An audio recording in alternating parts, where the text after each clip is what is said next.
চাঁদ ও সূর্যের মধ্যে যেমন তুলনা হয় না, ঠিক তেমনি তোমার জীবনটাকে অন্যর সাথে তুলনা করো না। যার যখন সময় আসবে সে তখনই জ্বলে উঠবে। শখ অনেক আছে, কাছে টাকা নেই। এক সময় টাকা হবে, কিন্তু শখগুলো আর থাকবে না। কি ঠিক বললাম তো? নিজের জীবনকে কখনো তুচ্ছ মনে করো না, কারণ অনেকেই আছে যে কিনা তোমার মতো জীবন পাওয়ার কামনা করে।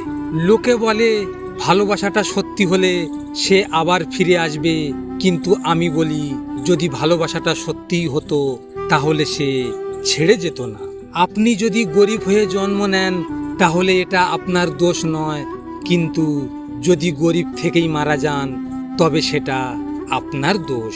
রাগের মাথায় কখনো সিদ্ধান্ত নেবেন না, এবং যখন খুব খুশি থাকবেন তখন কোনো প্রতিশ্রুতি দিবেন না। হয়তো পরে এই দুটি কাজের জন্য আপনাকে ভুগতে হবে না, চরম মূল্য দিতে হবে। শরীর ছুঁয়ে দেখেছো তুমি, মন ছুঁইতে আর পারলে কই? পুরো লাইব্রেরি দিয়েছিলাম তোমায়, তুমি পড়লে একটি বই। চাণক্যর কাছে একজন জানতে চেয়েছিলেন বিষের সংখ্যা কি, তখন তিনি ভারী সুন্দর একটা উত্তর দিয়েছিলেন, প্রয়োজনের চেয়ে অতিরিক্ত যা সবই কিছু বিষ। সেটা কি কি জানেন? ক্ষমতা, সম্পদ, লোভ, প্রশংসা, ভালোবাসা, খিদে, নিন্দে সব কিছুতেই হতে পারে। কখনো হিংসা করো না তাকে যে তোমাকে দেখে হিংসা করে। সে হিংসা করে কারণ সে জানে তুমি তার থেকে অধিকাংশ শ্রেষ্ঠ। অতীত নিয়ে বেঁচে থাকার চেয়ে স্বপ্ন নিয়ে বেঁচে থাকা অনেক ভালো। কারণ হলো এটাই, অতীত মানুষকে দুর্বল করে তোলে আর স্বপ্ন জীবনের প্রেরণা যোগায়। কেউ আপনাকে রিজেক্ট বা ইগনোর করলে মন খারাপ করবেন না।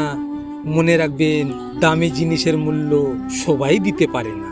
যে তোমায় কাঁদিয়েছে তাকে তুমিও কাঁদানোর চেষ্টা করো না, বরং সে যেন ভালো থাকে। সব সময় এই প্রশংসা করো, দেখবেন একদিন নিজের ভুল বুঝতে পেরে সে নিজেই কেঁদে ফেলেছে। এত চিন্তা ভাবনা কিসের? এটা স্বার্থের পৃথিবী বন্ধু। এই পৃথিবীতে যার স্বার্থ নেই তার কোনো বন্ধুত্ব নেই, কোনো ভালোবাসা নেই। যদি এই কথাগুলো আপনাদের মনে প্রাণে লেগে থাকে তাহলে কমেন্ট বক্সে অবশ্যই জানাবেন। আর এমনই ঘটনা যদি ঘটে থাকে তাহলে মন খারাপ করে বসে থেকো না। মনে রেখো, সময়ের সাথে সাথে সব কিছু বদলে যায়। ভালো থাকবেন, সুস্থ থাকবেন, আর হ্যাঁ, নিজের খেয়াল অবশ্যই রাখবেন। ধন্যবাদ।